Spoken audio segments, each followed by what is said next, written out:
그리고 계속 말씀드린 내용이 국민들에게 우리가 좀 더 가까이 가야 된다. 이 가까이 간다는 것도 사실 표현이 부적절하죠. 우리는 원래 국민 속에 있는 조직이죠.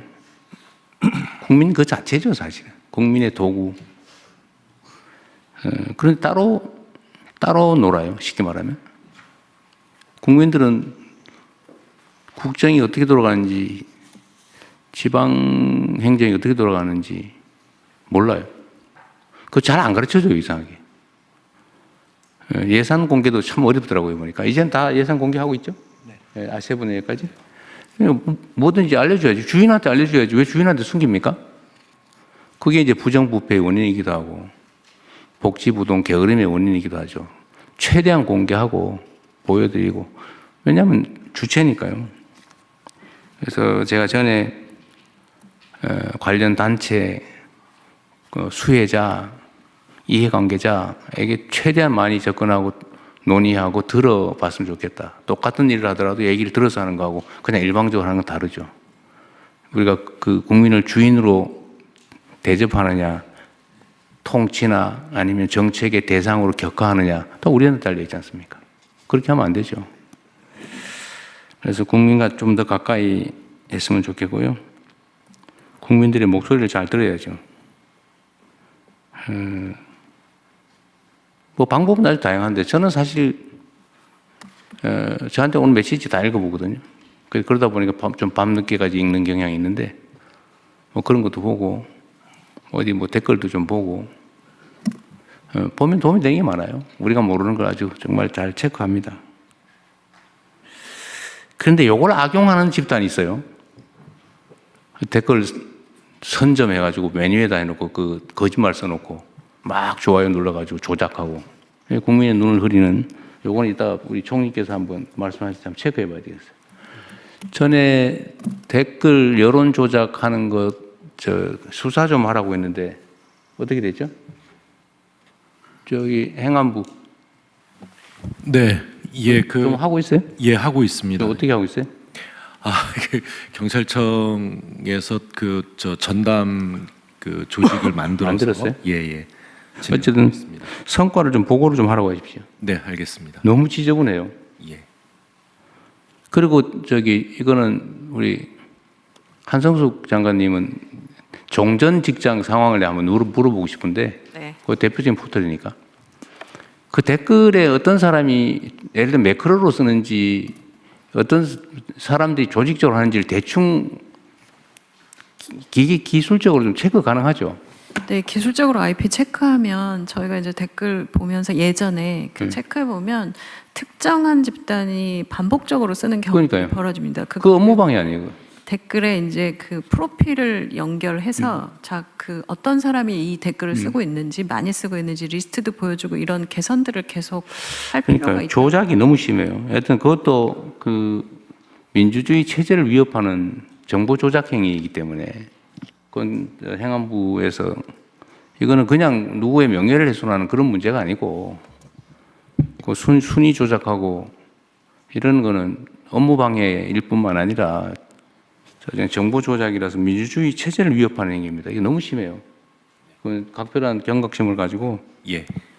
경찰이든 검찰이든 행안부든 법무부든 잘 챙겨주시기 바랍니다. 그리고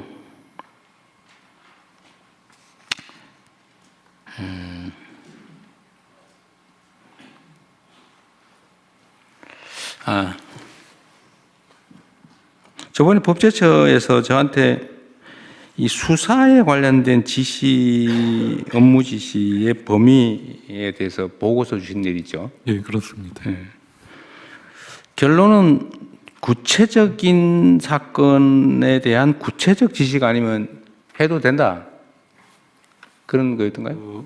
그 행정부하고 그 정부 전체를 통할하는 그 대통령의 지휘에서 국가적인 그리고 전 사회적인 네. 이슈 등에 대해서 그 일반적 포괄적으로 대처하고 네. 지시하는 건 충분히 가능하다고 판단합니다. 그거를 점검을 검토를 한 번 더 해주세요. 거기에 이게 이제 법리적으로 그런 거죠.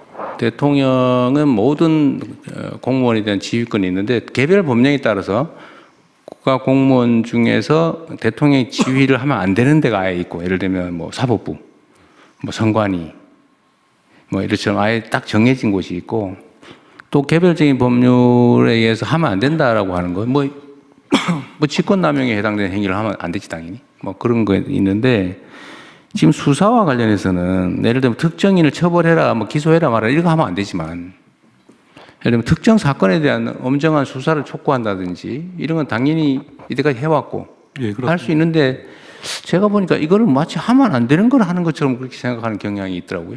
그러니까 특정한 사건의 경우에는 아무래도 그 사법 경찰이나 검찰의 기능이 조금 사법적인 그렇죠. 독립적이어야 되니까, 예, 자율권과 독립성을 부여해야 되니까 이래라 저래라 하면 안 되지만, 어떤 사회적인 문제에 대해서 엄정 수사하라 이런 건 이때까지 해왔던 일이라는 거예요. 있습니다. 그리고 구체적 사건에 대한 지휘는 법무부 장관은 구체적 사건, 일반적인 지휘권이 있는데, 검찰에 대해서 구체적 사건의 지휘를 하려면 검찰총장에게만 해라는 제한이 있는 거죠. 만약에 그 제한이 없다면 해도 되는 거지, 원래는. 검사의 권한이 있는 것처럼. 그러나 그거는 그 법에 금지되어 있기 때문에 구체적 사건에 대해서 검찰총장에게만 한다. 라운 외에는 지휘, 일반적 지휘는 다 가능하고. 근데 행안부는 지금 경찰에 대한 지휘가 치안에 관한 게 행안부 장관의 업무가 아니라는 거죠. 뿐만 아니라 수사에 대해서도 정책에 대해서는 그 권한을 행사하고 그러니까 그게 지금 제가 보기엔 법 체계상에 약간 문제던데, 지금 그러면 논리적으로 보면 경찰에 대한 지휘권은 일단 수사는 당연히 없어 보이고, 네.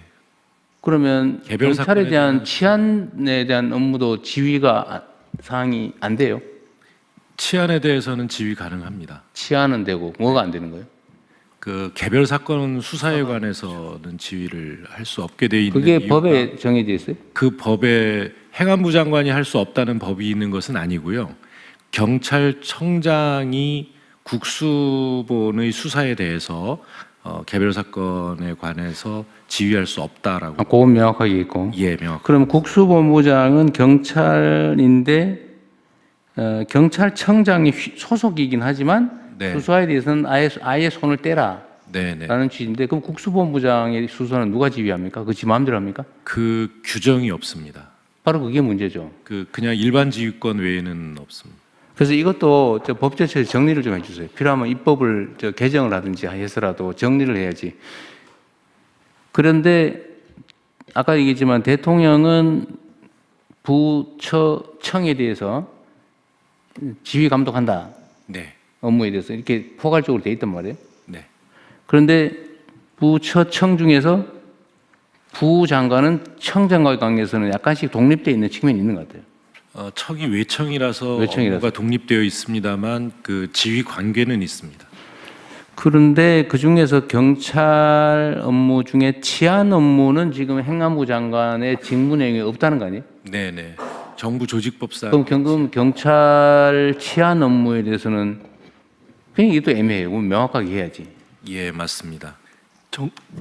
정부 조직법을 그 부분을 명확하게 하는 쪽으로 정리를 좀 해야 돼요. 명확하게. 이게 뭐 직권남용죄를 너무 막 남발하다 보니까 생긴 문제인데, 하여튼 그건 현실이니까 도대체 지휘를 그러면 누구한테 받냐? 국수본부장 한번 되면은 수사는 아무의 통제도 안 받고 자기 마음대로 하냐? 법무부 검찰도 법무장관의 지휘를 받는데 이런 문제가 있는 거예요.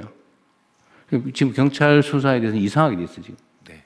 그래서 요거는 구체적 사건에 대한 지휘, 처분에 대한 지휘는 존중하는 게 맞을 것 같긴 한데, 그것도 뭔가 법제처에서 분명하게 정리를 좀 해줘야 될 것 같습니다. 애매하게 뭐든지 권한 행사에 관해서 애매하면 안 되거든요. 네, 그러니까 그 검찰하고 법무부 관계처럼 새로 신설되는 중수청의 경우에도 그 민주적 통제가 필요한 것이고, 그러니까요. 그것이 이제 행안부 장관을 통해서 할 수밖에 없는 것으로 좀 일단은 검토가 되고 있습니다. 그러니까 해석으로 가능한지 필요하면 법을 개정해야 될지도 판단을 한번 해주세요.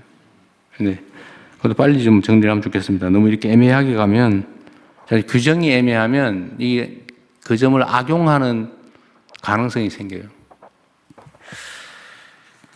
자, 저는